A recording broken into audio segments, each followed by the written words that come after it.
প্রিয় ভিউয়ার্স, আজকের ব্রেকফাস্টে দেখতে পাচ্ছেন এখানে আছে তরল খিচুড়ি সবজি দিয়ে।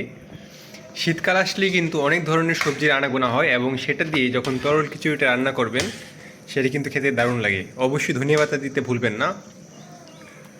আর এইখানে দেখতে পাচ্ছেন এইখানে আছে করলা ভাজি। আর এটা ছিল আগের দিনের গরুর মাংসের তরকারি, সেটা দিয়ে যখন আপনারা তরল খিচুড়ি খাবেন সেটা কিন্তু ভালো লাগবে অনেক। এবং এই তরল খিচুড়িতেও কিন্তু গরুর মাংসটা দেওয়া হয়েছে। তো দেখতে পাচ্ছেন আমি খাওয়ার জন্য বসে আছি। তো আম্মু আমার থালিতে তরল খিচুড়িটা বেড়ে দিচ্ছে। এটা কিন্তু খুবই সুস্বাদু দেখতে হয়েছে এবং আমার আসলে এখনই খেতে ইচ্ছে করছে। তো চলুন আপনাদেরকে দেখিয়ে আসি যে আম্মু আর কি কি রান্না করছে। তো এই পাশে দেখতে পাচ্ছি আমরা যে আম্মু লাউ দিয়ে চিংড়ি মাছ রান্না করছে, যার জন্য লাউগুলোকে আম্মু পাতিলে দিয়ে রেখেছে। আর এইখানে আছে কই মাছ ভুনা।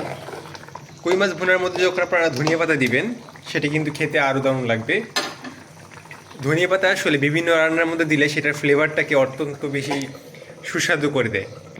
আর এইখানে দেখতে পাচ্ছেন এটা হচ্ছে পুঁটি মাছ দিয়ে শিম। এটা আম্মুর একটু বেশি পছন্দ, যেহেতু এটা পুঁটি মাছ দিয়ে শিম, আম্মুর শিমটা পছন্দ অনেক। আর এইখানে দেখতে পাচ্ছেন এটা ছিল আমার ছোটো ভাইয়ের জন্য গতকালকের মুরগির মাংসের তরকারি। ছোটো ভাই মুরগির মাংস আসলে বেশি পছন্দ করে, সে আসলে তরল খিচুড়ি তেমন একটা খায় না। তো আজকে এই ছিল আমাদের আয়োজন। অবশ্যই কমেন্ট করে জানাবেন কেমন লাগলো। ইনশাআল্লাহ দেখা হবে আবারও একটা নতুন ভিডিওতে। ততক্ষণ সকলে ভালো থাকবেন। আল্লাহ হাফিজ।